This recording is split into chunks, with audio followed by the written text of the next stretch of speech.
হচ্ছে, মাথার তারটা কাটছে। এখন মাথার তার কাটতে কাটতে উনি পুরোপুরি উন্মাদ হয়ে গেছে। বাংলার 294টা কেন্দ্র যেখানেই দাঁড়ান না কেন উনি হারবেন। দেখা গেছে যে যেখানে বিজেপি এইরকম দাঙ্গা বাঁধাতে পেরেছে সেখানেই কিন্তু বিজেপি ক্ষমতায় এসেছে। বাংলায় সেইভাবে ওনারা কিছু কিছু জায়গায় লোকালি চেষ্টা করেছেন, কিন্তু পারেননি। এই মোথাবাড়িতে উস্কানি দিয়েছিলেন, কিন্তু সেটা পারেননি। প্রশাসনিক তৎপরতায় ব্যর্থ হয়েছেন। তো ব্যর্থ যত হচ্ছেন তত ওনার মাথাটা ধীরে ধীরে খারাপ হচ্ছে, মাথার তারটা কাটছে। এখন মাথার তার কাটতে কাটতে উনি পুরোপুরি উন্মাদ হয়ে গেছে। কি হতে চলেছে শুভেন্দুর আগামী রাজনৈতিক ভবিষ্যৎ? আগামী রাজনৈতিক ভবিষ্যৎ বলতে উনি যে এখন মানে আগে ছিলেন বিধায়ক, তারপর সাংসদ হন, মানে প্রথমে তো কাউন্সিলর ছিলেন, তারপর বিধায়ক, সাংসদ, মন্ত্রী হন, এখন বিরোধী দলনেতা হয়েছেন। এবার সামনের নির্বাচন যে আসছে, আর 1 বছরের মধ্যেই নির্বাচন, তখন ওনার ওই পদটাও যাবে। তখন আর উনি বিরোধী দলনেতা তো ছেড়ে দিন, উনি আর বিধায়কও থাকবেন না। তখন হয়তো আবার গিয়ে কাউকে ধরে করে যদি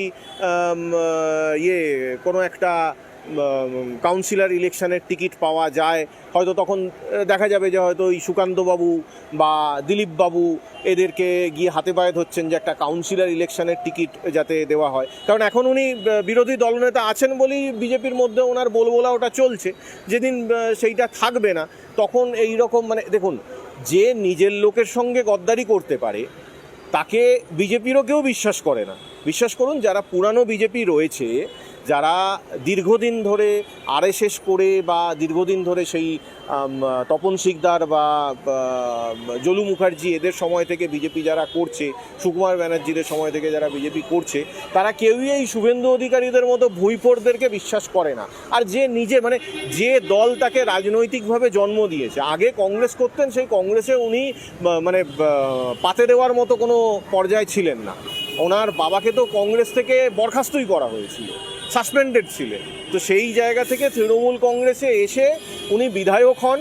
বিধায়ক হওয়ার পর উনি নন্দীগ্রাম আন্দোলনেতে একটা জায়গা করে নিয়েছিলেন। নন্দীগ্রাম আন্দোলনটা মমতা ব্যানার্জি বা এলাকার সাধারণ মানুষ যখন শুরু করেছিলেন, উনি গিয়ে, যেহেতু পাশের এলাকার বিধায়ক, সেই কারণের জন্য উনি একটুখানি হোপর দালালি মারতেন।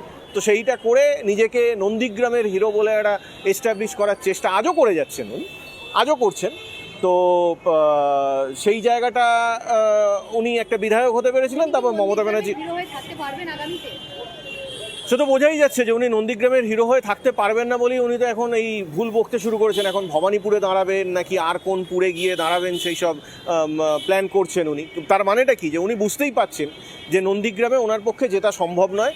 2021-এও জিতেছিলেন না, ওই লোডশেডিং করে ওনাকে জিততে হয়েছিল, ওই ব্যালট বক্সে গণ্ডগোল করে জিততে হয়েছিল। এবার আর সেই জিনিসটা ওখানকার সাধারণ মানুষ, সচেতন নাগরিক আর হতে দেবে না। সেই কারণের জন্য উনি একটা এসকেপ রুট খুঁজছেন, অন্য কোনো বিধানসভা খুঁজছেন, সেফ সিট খুঁজছেন। তবে আমি বলে দিচ্ছি যে বাংলার মানুষ তো বিজেপিকে পছন্দ করেই না, কিন্তু ওনার বা ওনাদের যারা প্রসপেক্টিভ ভোটার, মানে যাদেরকে ওনারা মোটামুটি একটু মাথায় বিষ ঢোকানোর চেষ্টা করেছেন বা কিছুটা মাথা চিবোনোর চেষ্টা করেছেন, তারাও আর শুভেন্দু অধিকারীকে কেউ সিরিয়াসলি নেয় না। তো ওই কারণের জন্য উনি যেখানেই দাঁড়ান না কেন, বাংলার 294টা কেন্দ্র যেখানেই দাঁড়ান না কেন উনি হারবেন। তা উনি হারার পর আর ওই বিধায়ক পদটাও থাকবে না। তখন দেখা যাক, হয়তো উনি ওই কোনো পৌরসভার টিকিটের জন্য হয়তো কোনো কারো কাছে গিয়ে হত্যে দিয়ে পড়ে থাকবেন, এটাই।